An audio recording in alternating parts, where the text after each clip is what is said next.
नमस्कार दोस्तों, मैं मुकेश।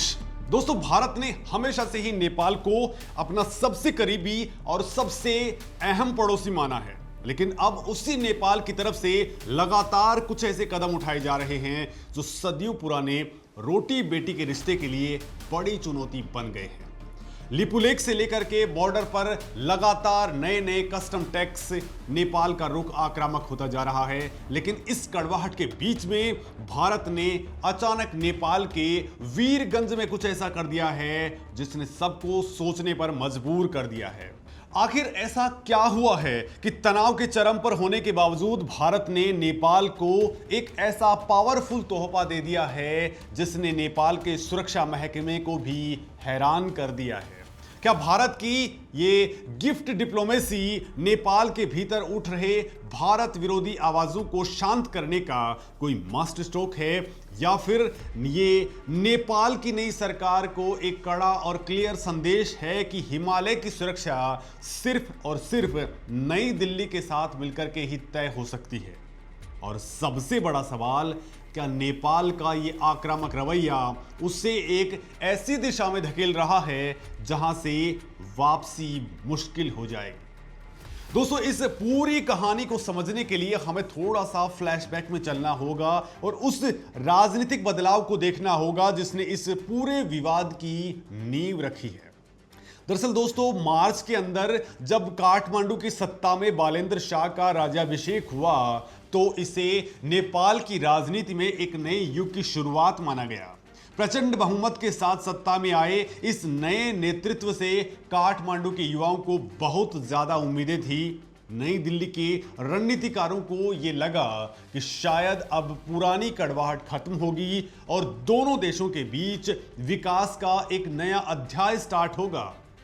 भारत को उम्मीद थी कि युवा नेतृत्व विकास, रोजगार और इकोनॉमी पर फोकस करेगा, जिससे भारत उसका सबसे बड़ा साझीदार बन सकता है। लेकिन सत्ता संभालने के महज 6 हफ्ते के भीतर ही बालेंद्र शाह के रुख ने सबको बुरी तरह से हैरान कर दिया है। जिन रिश्तों को सुधारने की उम्मीद की जा रही थी, उन पर अचानक बर्फ जमने लगी है। एक तरफ जहां नेपाल सरकार के कुछ फैसले रिश्तों में गहरी दरार डाल रहे हैं, वहीं दूसरी तरफ भारत अपनी नेबरहुड फर्स्ट यानी कि पड़ोसी प्रथम की नीति पर पूरी तरह से अडिग रहा है। दोस्तों, भारत ने क्लियर कर दिया है कि सत्ता के गलियारों में चाहे जो भी बदलाव आए, नेपाल की आम जनता और वहां की सुरक्षा के साथ भारत का कमिटमेंट कभी भी कम नहीं होने वाला है। अब इस बात को थोड़ा गहराई से समझिए कि आखिर तनाव की असल वजह क्या है। तो दोस्तों, तनाव की सबसे बड़ी जो वजह है वो है लिपुलेख दर्रा। ये कोई आम जगह नहीं है, बल्कि एक अहम रणनीतिक लोकेशन है। भारत द्वारा कैलाश मानसरोवर यात्रा को सुगम और सुरक्षित बनाने के लिए जो रास्ता बनाया जा रहा है, उस पर काठमांडू ने न केवल कड़ी आपत्ति जताई, बल्कि चीन और भारत को औपचारिक पत्र भेज करके अपना विरोध भी दर्ज करा दिया।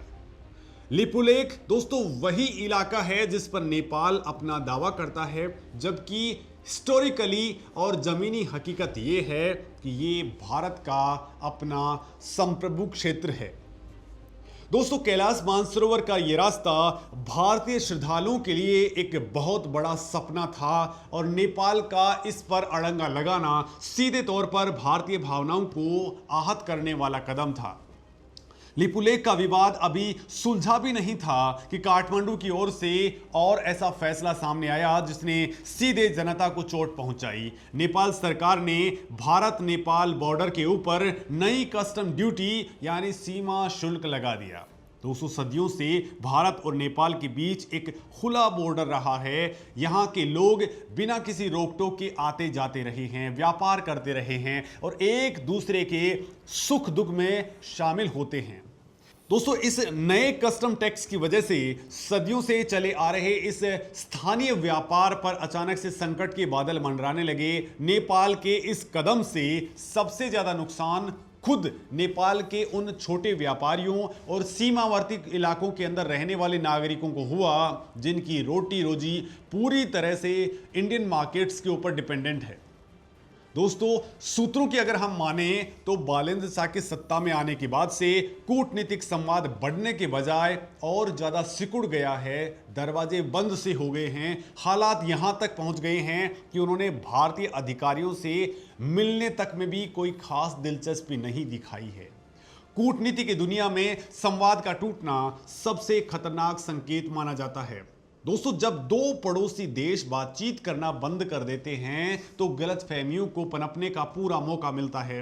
काठमांडू की इस चुप्पी और आक्रामक फैसलों ने नई दिल्ली को यह सोचने पर मजबूर कर दिया है कि क्या नेपाल किसी और बाहरी ताकत के प्रभाव में आकर के ये सब कर रहा है। लेकिन यहीं पर भारत ने अपने कूटनीतिक अनुभव और परिपक्वता का सबसे बेहतरीन उदाहरण पेश किया है। दोस्तों, जब काठमांडू लगातार आंखें दिखा रहा था तब भारत ने पलटवार करने के बजाय नेपाल की सुरक्षा और कानूनी व्यवस्था को मजबूत करने के लिए एक ऐसा कदम उठाया जिसने पूरी दुनिया का ध्यान अपनी ओर खींचा है।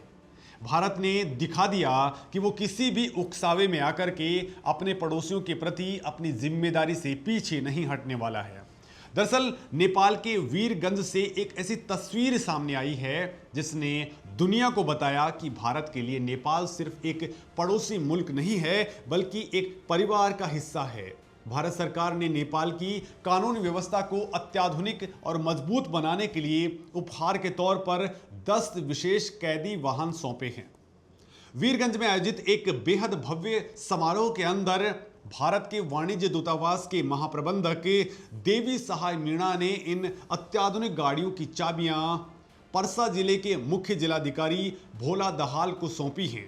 ये कोई आम सरकारी कार्यक्रम नहीं था बल्कि ये भारत की उस अडिग प्रतिबद्धता का प्रतीक था जिसमें वो नेपाल की शांति, स्थिरता और आंतरिक सुरक्षा को अपनी सबसे बड़ी प्रायोरिटी मानता है। अब दोस्तों, आप सोच रहे होंगे कि सिर्फ 10 गाड़ियों को दिए जाने में ऐसा क्या खास है। तो इसे समझने के लिए आपको नेपाल की भौगोलिक स्थिति को समझना होगा। नेपाल एक पहाड़ी देश है जहां की भौगोलिक परिस्थितियां बेहद चुनौतीपूर्ण और दुर्गम हैं। नेपाल की कानून प्रवर्तन एजेंसियों और पुलिस को अक्सर दुर्गम पहाड़ी इलाकों में कैदियों के परिवहन और सुरक्षा व्यवस्था बनाए रखने में भारी दिक्कतों का सामना करना पड़ता है। कई बार संसाधनों की कमी की वजह से अपराधियों को एक जगह से दूसरी जगह ले जाना एक बहुत बड़ा रिस्की टास्क होता है। दोस्तों, भारत द्वारा दिए गए ये 10 विशेष वाहन कोई साधारण गाड़ियां नहीं हैं। ये नेपाल के सुरक्षा बलों की कार्यक्षमता को एक नई और तेज धार देने वाले हैं। अत्याधुनिक तकनीक से लैस ये कैदी वाहन चुनौतीपूर्ण और खराब रास्तों पर भी बिना किसी रुकावट के काम करने में पूरी तरह से सक्षम हैं। इन वाहनों की बनावट ऐसी है कि ये पहाड़ी रास्तों पर सुरक्षा के उच्चतम मानकों को पूरा करते हैं।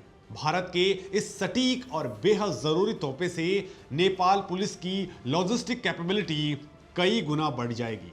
नेपाल सरकार के लोकल ऑफिसर्स ने भी इस मंच से भारत के कदम को दिल खोल करके सराहना की है। उनका क्लियर कहना है कि इस तरह का जमीनी सहयोग दोनों देशों के सुरक्षा बलों के बीच आपसी विश्वास को और ज्यादा गहरा करेगा और जमीन पर काम करने वाले जवानों का इससे मनोबल बढ़ेगा।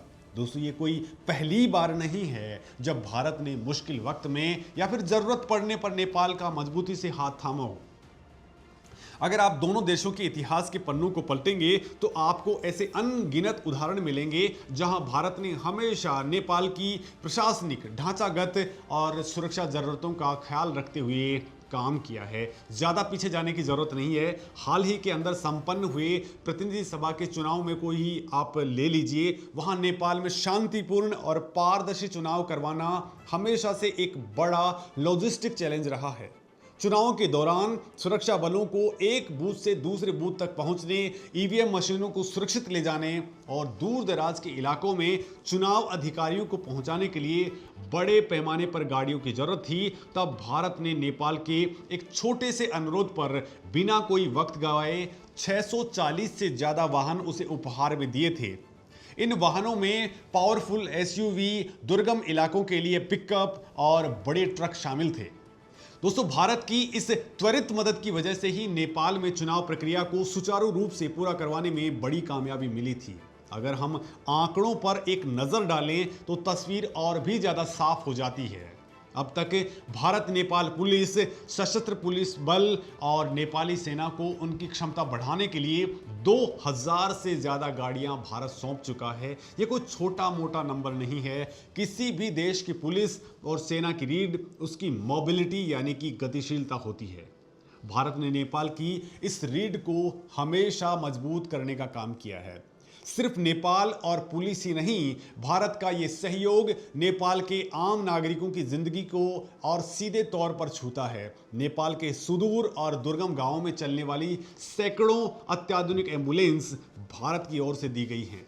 जब नेपाल के किसी दूर दराज के गांव में कोई इंसान बीमार पड़ता है तो उसे हॉस्पिटल तक पहुंचाने के लिए एम्बुलेंस भारत और नेपाल की दोस्ती का सबसे बड़ा और जीवंत उदाहरण है। दोस्तों, इसके अलावा नेपाल के छोटे बच्चों को उनके स्कूल तक सुरक्षित ले जाने वाली ढेरों बसें भी भारत की दोस्ती का एक खूबसूरत उदाहरण है।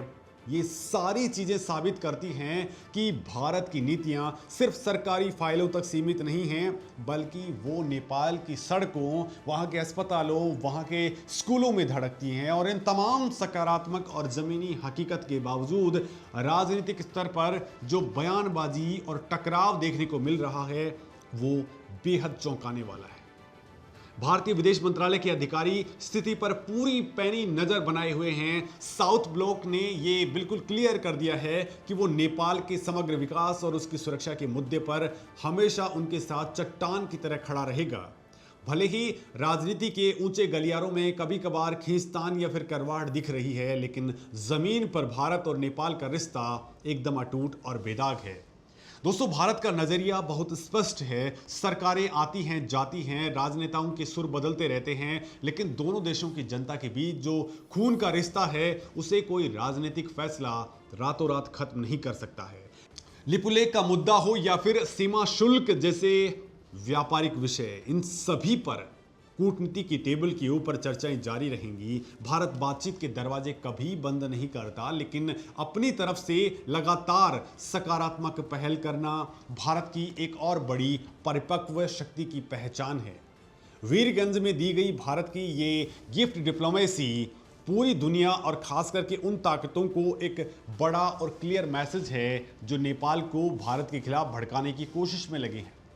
दोस्तों, मैसेज ये है कि चाहे नेपाल की राजनीति में कितना भी बड़ा उतार चढ़ाव आ जाए, भारत अपने पड़ोसियों के प्रति अपनी जिम्मेदारियों से कदम पीछे नहीं हटाएगा। भारत का विजन क्लियर है, एक मजबूत, सुरक्षित और समृद्ध नेपाल ही भारत के हित में है। जब नेपाल सुरक्षित रहेगा तभी भारत की सीमाएं भी सुरक्षित रहेंगी। और इस बात को बालेंद्र शाह को अच्छे से समझने की जरूरत है, क्योंकि जब बालेंद्र शाह का परिवार बीमार होता है तो उसका इलाज भी भारत के अंदर ही होता है। तो दोस्तों, आपको इस मामले में क्या कहना है? नेपाल के साथ में भारत को अपनी दोस्ती को किस लेवल पर आगे बढ़ाना चाहिए? अपनी राय कमेंट में जरूर दीजिए। नमस्कार।